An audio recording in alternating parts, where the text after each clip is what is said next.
A massive fire brought commerce to a standstill in the busy Falmouth shopping district in Trelawny today. The fire, which started at a house on Duke Street, destroyed 6 businesses and left at least 2 people homeless. Kelesha Williams reports. A raging fire on Duke Street in Falmouth, Trelawny, about 10 o'clock Tuesday morning. Years of investment, hard work, and memories up in flames. I sympathize with especially the clothes store. I don't know much about the other stores, but I actually do shopping at the clothes store. They were quite reasonable, and I know it's going to affect the community at large because they do a lot of uniform material and school coming up in September. The fire started at a house, spread to a recording studio, then traveled to a clothing store, 2 bars, a restaurant, and other buildings. In total, 7 buildings were destroyed.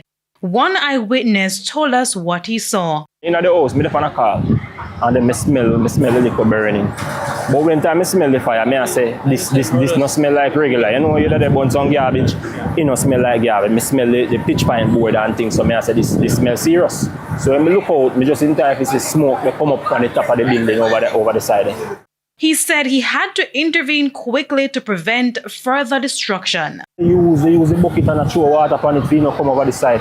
When it start come on the light wire, I cut the thing for it come cross on the light wire. So all in the heaviest of smoke and the highest of the flame, we have to still try to prevent it from coming to this side because we see that side they done already, that can't save again. Serious because for one, 5 minutes away from the fire station and this is the end result. Now tell me, what you that think? The cause of the fire is not yet known. However, Acting Assistant Commissioner of the Falmouth Fire Department, Roland Walters, said the materials inside the buildings were highly flammable. He said they had to seek assistance from St. James, and it took over 3 hours to control the fire. It is to be noted, though, that the type of structure here is a type 3 nature, meaning it's old Spanish wall, board, brick. So the fire load is very, very heavy. It is highly flammable. No one was hurt during the fire. However, 2 people are now homeless, and the business operators are looking at millions of dollars in losses. Kelesha Williams, TVJ News.